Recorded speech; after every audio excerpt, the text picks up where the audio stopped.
नमस्कार, जनता टीवी देख रहे हैं आप। आपके साथ मैं हूं खुशबू पांडे। इस बुलेटिन में बात करेंगे देवभूमि की।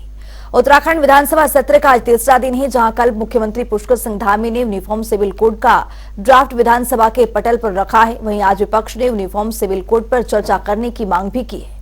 वहीं सदन में यूसीसी बिल पारित हो सकता है। विधानसभा में बीजेपी के पास स्पष्ट बहुमत प्राप्त है, उसके 47 सदस्य हैं। कुछ निर्दलीय विधायक का भी उसे समर्थन प्राप्त है। ऐसे में बिल का पारित होना तय माना जा रहा है।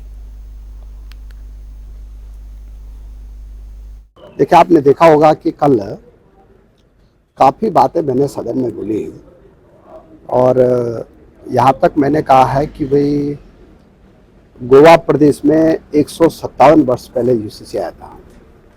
उससे भी ज़्यादा सशक्त यूसीसी हमने अपने राज्य में बनाया है और कल लगभग 25 विधायकों ने इस पर चर्चा की है। आज भी दिन भर चर्चा होने जा रही है और जैसे ध्वनिमत से पास हो जाएगा ये पूरे देश के लेकर नजीर बनने जा रहा है। देखिए, यूसीसी कट कॉपी पेस्ट है और कुछ नहीं। यूसीसी के अंदर जितना मटेरियल है पहले से भारत के संविधान में अंकित है। ये बाल विवाह की बात करते हैं, जिसकी शुरुआत 1928 से हुई थी और 1978 में उसकी आयु 18 और 21 कर दी गई थी। ये महिलाओं को पिताजी की पैतृक संपत्ति में अधिकार की बात कर रहे हैं, तो वो 2005 से जो है भारत सरकार ने उसको किया हुआ है, वो पहले से है। ये बात मेरिट रजिस्ट्रेशन की कर रहे हैं, तो वो 2006 से है। नया क्या है इसमें? कुछ नहीं। बस हाँ, जिस राज्य को देवभूमि के रूप में जानते थे, जिस राज्य को पर्यटन के रूप में जानते थे, अब उसकी पहचान इनकी वजह से अखबार में जो छप रहा है, मीडिया में छप रहा है कि लिविंग रिलेशन को वैध करने के रूप में जाना जाएगा। तो सीधे आपको ले चलेंगे उत्तराखंड विधानसभा, जहां सदन की कार्यवाही जारी है। पर अंकुश के रूप में कार्य कर रहा है। केशवानंद भारतीय बनाम केरल राज्य के मामले में 68 दिन तक सुनवाई हुई। यह तर्क वितर्क 31 अक्टूबर 1972 को शुरू हुआ और 23 मार्च 1973 को खत्म हुआ। 24 अप्रैल 1973 को चीफ जस्टिस सीकरी और उच्चतम न्यायालय के 12 न्यायाधीशों ने न्यायिक इतिहास का सबसे महत्वपूर्ण जो है निर्णय लिया है। संविधान के प्रति मैं समझता हूं कि जो संवेदनशीलता होनी चाहिए थी वो इस यूसीसी में दिखाई नहीं दे रही। बात को कंक्लूड करें। मैं इसको कंक्लूड करने जा रहा हूं। इससे माननीय अध्यक्षा जी, हमारे बहुत सारे साथी कल जो है अब अपना अभिभाषण भी यूसीसी पर बोलते हुए कह रहे थे और आज भी बोलते हुए कह रहे थे कि ये यूसीसी महिलाओं को समर्पित है।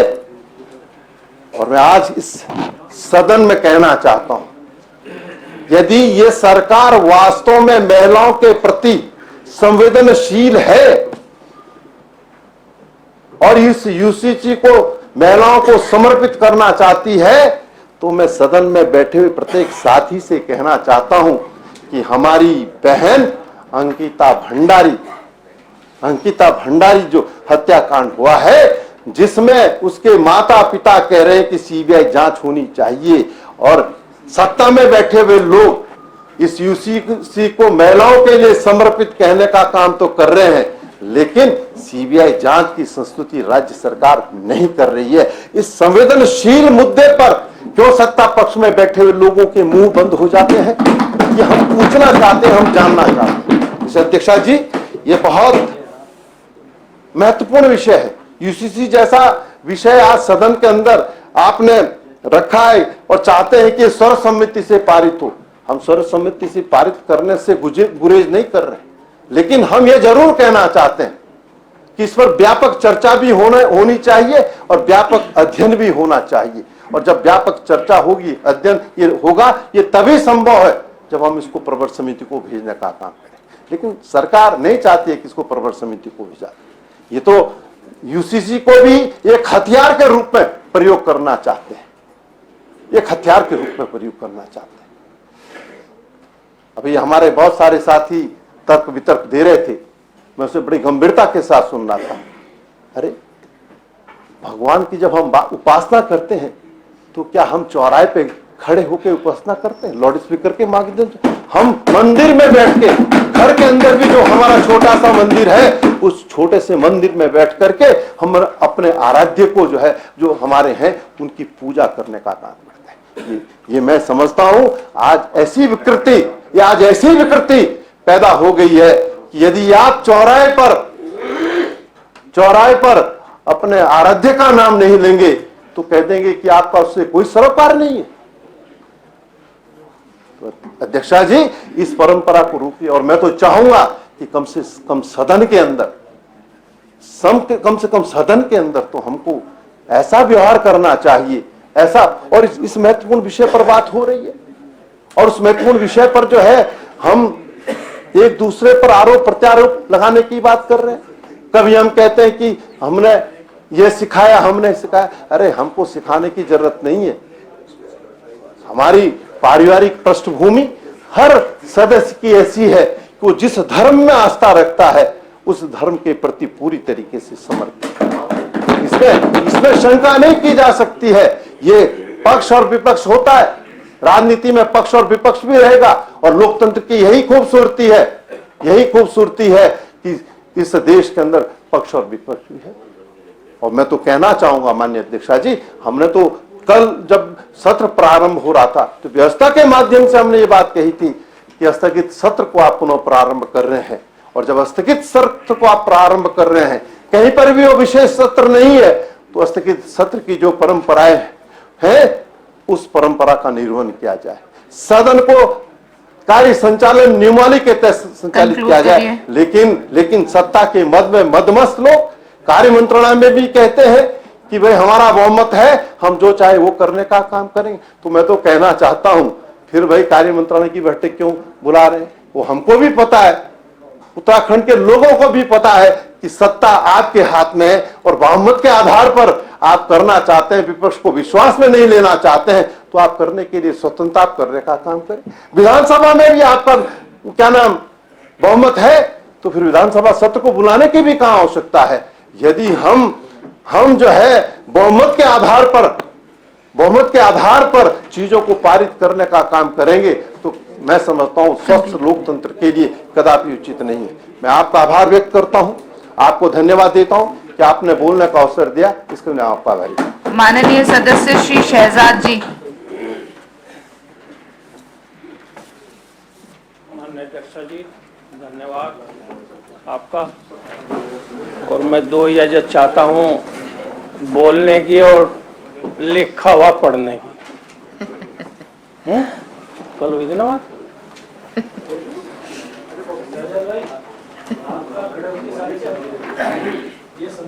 मैं चाहता हूँ आप भी चले जाने तो बीच में टोकेंगे।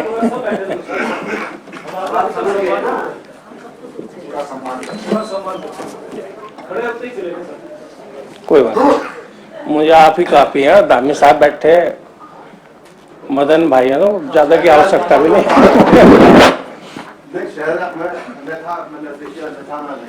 मैंने शहजाद जी को जो बात कहनी है और जिनको सुनानी है वो बैठे रहे तो ज्यादा बढ़िया, क्योंकि आप मुझे मालूम है जब इस पर सदन में चर्चा समाप्त हो जाएगी तो फिर हाँ ना होना है और कुछ नहीं होना है।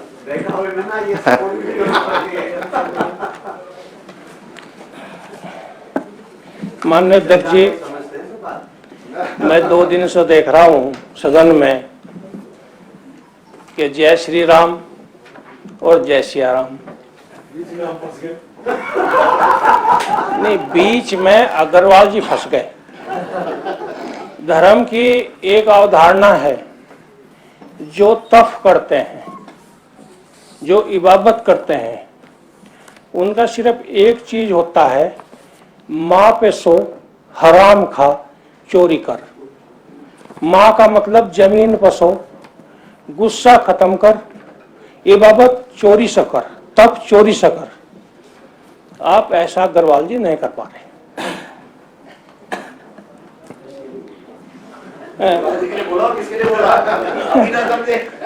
अल्लामा इकबाल बड़े शायर हुए हैं भारत के।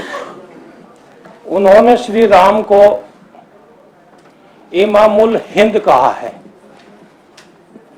जो श्री राम है वो किसी एक के नहीं है, जो भारत में रहते हैं वो सबके हैं।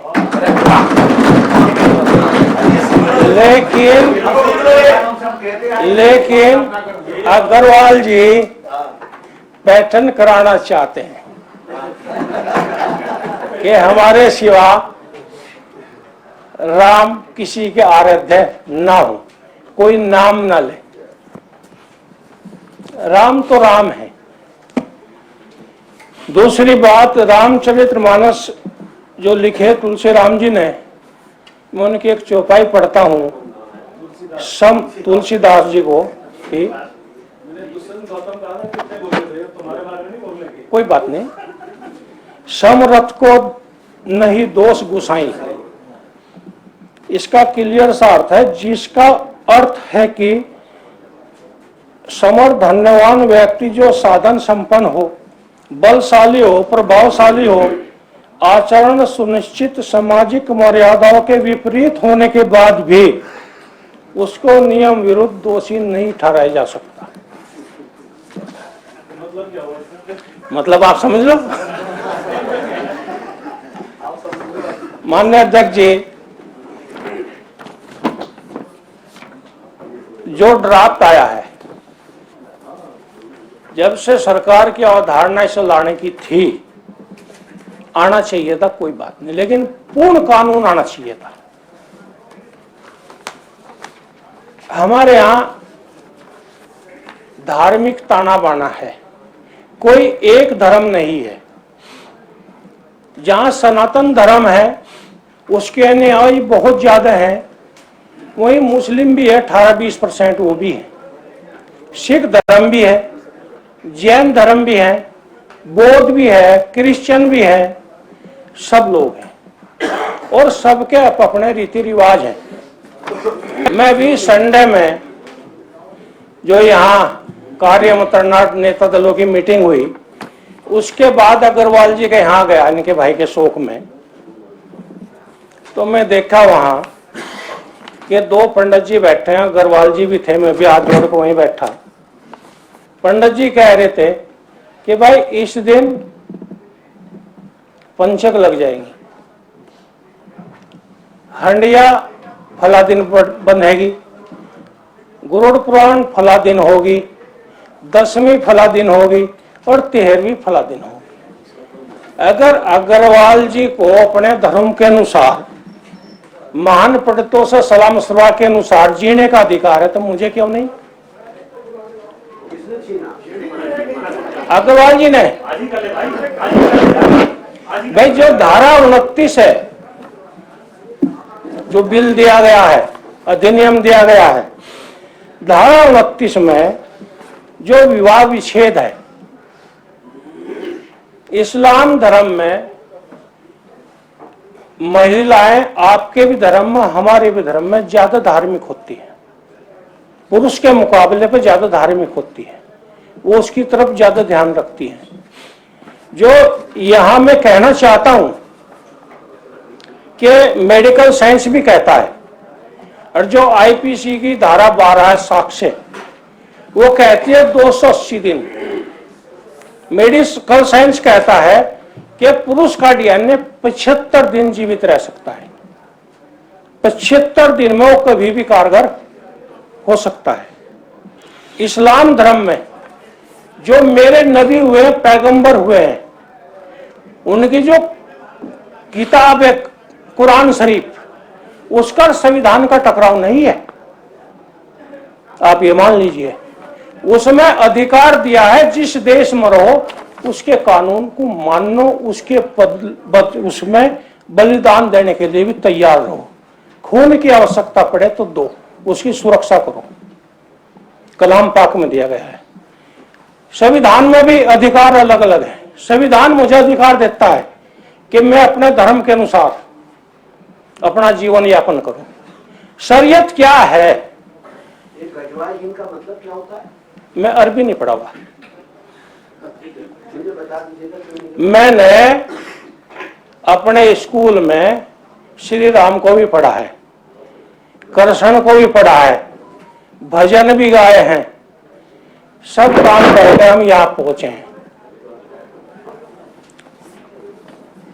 अगर पुरुष का डीएनए 75 दिन रहता है, अक्सर देखने में आ जाता है कई बार जो महिला गर्भवती होगी उस माहवारी भी होती रहती है। बच्चा भले ही कमजोर हो, बच्चा पैदा हो जाता है। हमारे यहाँ क्लियर दिया गया है, अगर कोई मर्द तलाक देगा, तलाक भी 3 किस्म की है। तलाक बिद्दत जो केंद्र सरकार ने खत्म की है, जहां से चला है सऊदी में, अगर तलाक बिद्दत दी है तो नियमतः 100 कोड़े लगेंगे उस पुरुष का तलाक बिद्दत देने के लिए। तलाक होगी लेकिन 100 कोड़े का वो भागीदार होगा। तलाक हसन और तलाक एहसान जो आपने करी है, वह तलाक होगी 3 महीने 10 दिन 100 दिन वो महिला अपने परिवार के साथ रहेगी, जिससे उसका निकाह हो सकता या कहीं तय कर सका, उसके संपर्क में नहीं जा सकती।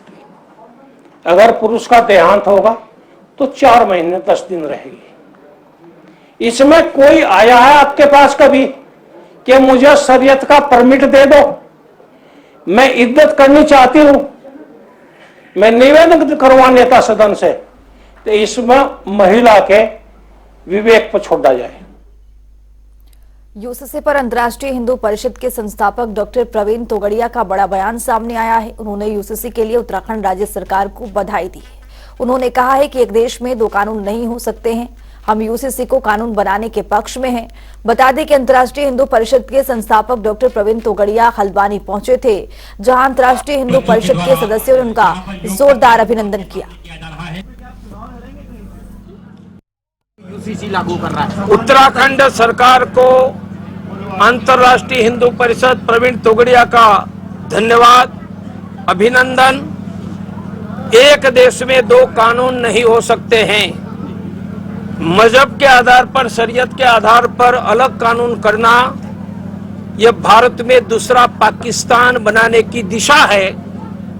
यूसीसी के आधार पर आने वाले समय में कोई पाकिस्तान खड़ा ना हो, वह सुनिश्चित हुआ है।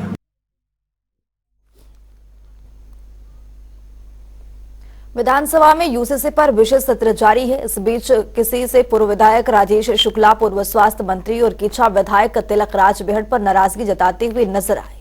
राजेश शुक्ला ने तिलकराज बेहड़ पर निशाना साधते हुए कहा है कि तिलकराज बेहड़ लगातार सदन में उनका नाम लेते हैं, जबकि सदन की परंपरा के अनुसार सत्र में किसी बाहर के व्यक्ति का नाम नहीं लिया जाता है।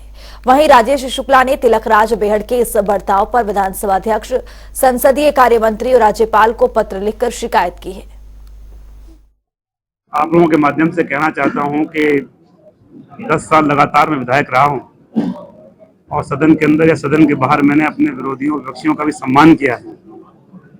लेकिन मैं देख रहा हूं कि इस बार सदन में जो मेरे क्षेत्र से विधायक चुनकर आए हैं, तिलकराज बेहड़ जी, वो निरंतर सदन को गुमराह करते हैं। कई बार मेरा नाम लेते हैं, जबकि परंपरा है कि जो सदन में नहीं होता उसका नाम नहीं लेना चाहिए। मैंने आज एक पत्र सौंपा है सभापति महोदया को, और इसकी कॉपी मैंने मुख्यमंत्री जी को, संसदीय कार्य मंत्री जी को और गवर्नर साहब को, महामहिम साहब को दी है। जिसमें मैंने कहा है कि वो अपनी बीमारी का हवाला देकर, अपने बुजुर्ग होने का हवाला देकर, इमोशनल बातें कहकर क्षेत्र के अधिकारियों पर गलत आरोप लगाते हैं सदन के अंदर, और उन अधिकारियों के खिलाफ लगाते हैं जो उनकी गलत बातें नहीं मानते क्षेत्र में। और ऐसा करके उन्होंने कई अधिकारियों को हटाया भी है यहाँ से, क्योंकि वो इतना इमोशनल होकर बात करते हैं कि लोगों को ऐसा माना जाता है कि सदस्य जो चुनकर आया है वो सही ही कह रहा होगा। ऐसे में अधिकारियों का पक्ष भी नहीं आ पाता और सत्य पक्ष नहीं आ पाता। उन्होंने एक पूरा प्रोग्राम चला रखा है कि कोई गलत बात कहनी है और गलत बात अधिकारी नहीं मानेगा तो उसको धमकाया जाता है कि तुम्हारे खिलाफ मैं सदन में विशेषाधिकार लेकर आऊंगा, और उसका दुरुपयोग कर भी चुके पहले भी। तो मैंने अनुरोध किया है सभापति महोदय से और अपने सभी संसदीय कार्य मंत्री जी से कि जब भी वो ऐसी बात कहें तो कृपया उसको क्रॉस चेक जरूर कराया जाए। अगर कोई दोषी है तो निश्चित रूप से कार्रवाई हो। देश के अलग अलग राज्यों में कथित घोटालों और आरोपों की जांच कर रहा प्रवर्तन निदेशालय ने अब उत्तराखंड के भी एक मामले में जांच शुरू कर दी। ईडी की एक टीम ने आज उत्तराखंड में कांग्रेस नेता हरक सिंह रावत के ठिकानों पर छापा मारा। बता दें कि ईडी ने बड़ी कार्रवाई करते हुए दिल्ली, चंडीगढ़, उत्तराखंड में छापेमारी कर रही है। इन तीनों राज्य के 16 ठिकानों पर ईडी की छापेमारी चल रही है। ईडी की छापेमारी 2 अलग अलग मामलों पर चल रही है, जिसमें एक मामला फॉरेस्ट लैंड से जुड़ा और दूसरा एक अन्य जमीन घोटाला है। जिसमें पिछले साल अगस्त में विजिलेंस विभाग ने खरक सिंह रावत के खिलाफ बड़ी कार्रवाई की थी। उत्तराखंड में कथित वन घोटाले के मामले में प्रवर्तन निदेशालय यानी ईडी ने आज हरक सिंह रावत के देहरादून स्थित घर पर छापा मारा। इस देखिए आप, मैं इस वक्त वही मौके पर ही मौजूद हूँ जहां पर हरक सिंह रावत का घर है और उसके बाहर आपको पुलिसकर्मी दिखाई दे रहे होंगे जो वहां पर लगातार हरक सिंह रावत के घर पर आए हुए हैं और यहाँ पर ठिकाने पर छापा मारते जा रहे हैं। वहीं यदि बात करें कि सबसे पहली बात तो हरक सिंह रावत के घर लगातार छापा मारा जा रहा है और साथ ही साथ यदि बात करें तो टाइगर सफारी हरक सिंह रावत के ऊपर जो आरोप लगे हैं वो यह है कि हरक सिंह रावत के मंत्री रहते ही कॉर्बेट पार्क के पोखरो रेंज में टाइगर सफारी प्रोजेक्ट के लिए 169 पेड़ों की जगह 6000 पेड़ों की अवैध रूप से कटाई की गई थी। इसके अलावा अवैध निर्माण भी हुआ था। इस मामले में रावत और तब के कुछ अधिकारियों और उनके करीबियों पर मनी लॉन्ड्रिंग के आरोप लगे थे। ईडी ने आज इसी मामले को लेकर छापेमारी कर रही है। और वहीं यदि बात करें, इससे पहले अगस्त 2023 में भी विजिलेंस की डिपार्टमेंट टीम ने हरक सिंह रावत के खिलाफ एक बड़ी कार्यवाही की थी। और सब मैं आपको बताना चाह रहा हूं कि 2019-20 में भाजपा सरकार में हरक सिंह रावत वन मंत्री थे और अनुशासनहीनता के आरोप में भाजपा ने उन्हें पार्टी से निष्कासित करते हुए कैबिनेट मंत्री के पद से बर्खास्त भी कर दिया था। तो इस प्रकार से देखा जाए कि लगातार ईडी के द्वारा हरक सिंह रावत के अन्य ठिकानों पर छापेमारी की जा रही है। और सबसे बड़ी बात यह है कि इस छापेमारी में अभी तक तो ये पता नहीं चल पाया, क्योंकि ईडी की टीम अभी भी मौके पर अंदर मौजूद है। यहाँ पता नहीं चल पा रहा है कि वहां पर क्या बरामदगी हुई है, क्योंकि जब ईडी की टीम बाहर निकलेगी तो पता चलेगा कि क्या क्या बरामद किए गए हैं। तो अब देखना यह है कि आखिर बाहर निकलने के बाद ईडी की टीम क्या निकालती है और उसके हाथ से क्या चल रहा है। कैमरा पर्सन रोहित के साथ मैं यशराज आनंद, जनता टीवी देहरादून। जितने भी ईडी की कार्रवाई हो रही है, जितने भी जो है विजिलेंस की कार्रवाई हो रही है, ये सब स्वतंत्र बॉडी है। और मैं कह सकता हूं कि पूरे देश में आप ये देख रहे होंगे कि जिन जिन लोगों ने भी भ्रष्टाचार किया है, जिन जिन लोगों ने गलत तरीके से संपत्ति अर्जित की है, उनके खिलाफ अगर ईडी और विजिलेंस अगर छापे मार रही है या कार्रवाई कर रही है, तो इसमें जो है सबको इसका श्रेय देना चाहिए कि वह प्रधानमंत्री जी भी और राज्य सरकार भी अच्छा काम कर रही है, क्योंकि पारदर्शिता भी जरूरी है और भ्रष्टाचार मुक्त शासन भी जरूरी है। देखिए, भारतीय जनता पार्टी को जो इनके अंदर नेतृत्व की क्षमता है वो पसंद नहीं है, चाहे वो उनके दल में हो चाहे दूसरे दल में हो। अपने दल में तो उन्होंने किस हिसाब से निपटाया आप सब जान सकते हैं। वो दूसरे दलों में जो नेतृत्व करने की क्षमता रखते हैं उनको ईडी की डर से, इनकम टैक्स की डर से डराना चाह रहे हैं। चाहे वो कांग्रेस के बड़े नेता हों, चाहे वो आम आदमी के केजरीवाल क्यों ना हो, चाहे और लालू प्रसाद यादव जी के बेटे क्यों ना हो, चाहे महाराष्ट्र की बात क्यों ना हो, वो डराना दबाना वो चल रही है। देश का नेतृत्व खत्म हो और जो है ये सारे नेता कोई डरने वाले नहीं है। इसका जो ईडी का जो दुरुपयोग कर रहे हैं, आने वाले समय में जनता इनका इसका जवाब देगी। जैसा कि आपको ज्ञात है, आजकल ईडी तो नगर निगम की तरह हो गई है, कहीं भी चली जाती है। कोई मामला ऐसा है ही नहीं कि जो ईडी हमारे यहाँ आ सके। सिर्फ वही चुनावी कि हम हरिद्वार से लड़ रहे हैं और वो सीट निकाल रहे हैं कांग्रेस से, तो उससे घबरा के जाए। यहाँ पे सर मैं 11 बजे पहुंचा था, अलमारी की चाय बनाने आया था की जो अलमारी 1 से 1.5 घंटा लगा है इसमें चाय बनाने में। अंदर कौन कौन मौजूद थे? अंदर 6 से 7 आदमी थे। मंत्री जी थे? मंत्री जी नहीं है थे, उनकी वाइफ थी। तो चाबी अलमीरा का बनाने के बाद अलमीरा खुला, उसमें क्या था? अलमारी खुलने के बाद उसमें फाइलें थी, बाकी मुझे कोई और सामान नहीं मिला। कितनी अलमीरे की चाबी आपने बनाई? एक अलमीरा थी, उसकी चाबी बनाई है। और उसके अंदर कुछ नहीं मिला? उसके अंदर सिर्फ फाइलें है, बाकी उससे अलावा कोई सामान नहीं है। इस बुलेटिन में मेरे साथ इतना ही। नमस्कार।